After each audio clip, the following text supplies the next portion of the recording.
My name is Father Gilbert Sunghera. I'm a Jesuit priest and an associate professor of architecture at the University of Detroit Mercy, and these are my 5 favorite buildings.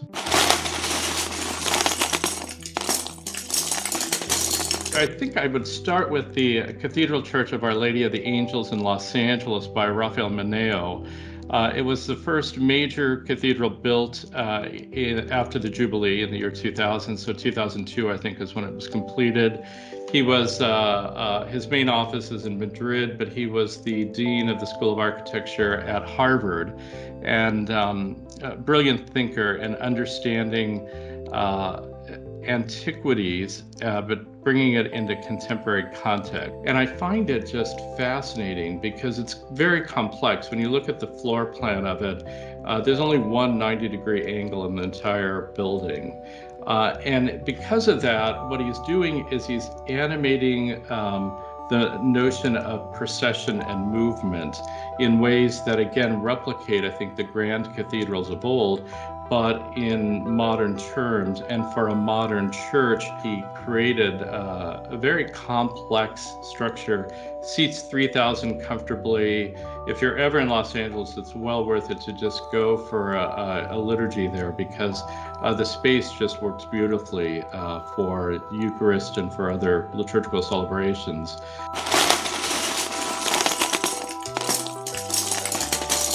Notre Dame des Rois in Ronchamp by Le Corbusier. It's a small pilgrimage church in the south of France, considered by many probably the greatest building of this past century, primarily because it rethinks, again, sacred space. And it's a small church, only seats, and it has maybe like 10 pews in it at most.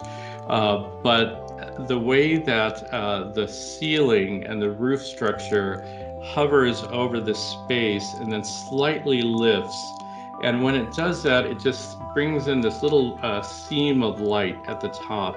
Again, there's something about what happens at the altar that's pushing an energy out towards the congregation that this little chapel does beautifully. I don't know if the people in Ronchamp are as thrilled about it, other than they know it's a tourist attraction for architects. But I just find it a lovely little chapel, and again, one that architects use as a pilgrimage.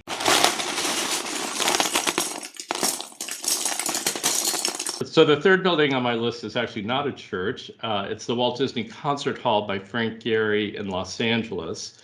And again, this one, the building soars. It's a very, very sculptural, which is very typical now of Frank Gehry's later work. And I would say 2 things that I love about this is, one, again, when the music starts to play, and they use this for all levels of performance, so both rock concerts to the Philharmonic to everything in between.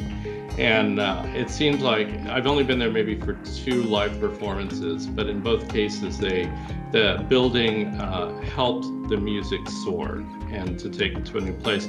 The other part about it is the building is a rare building that you can actually climb all over. And so if you go there, ask them at the box office if you could take the little cassette tour if there's not a docent available. And you literally circumscribe the entire building and literally get up to almost the roof of the structure. And so you begin to see how a building engages a city.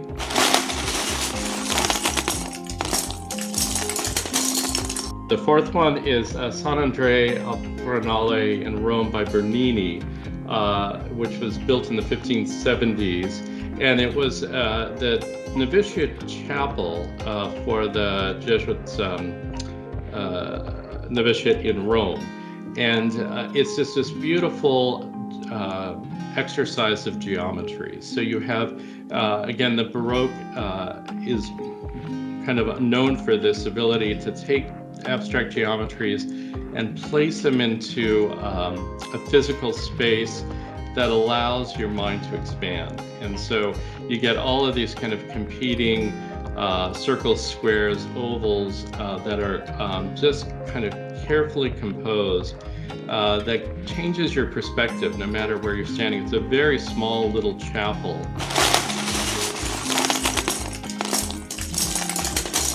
The last building, which is this Church of San Francisco Javier at Tepoztlán, Mexico, which was the novitiate chapel for our seminary just outside of Mexico City, which is also Baroque, but this time Mexican Baroque, and probably considered the highest example of Mexican Baroque.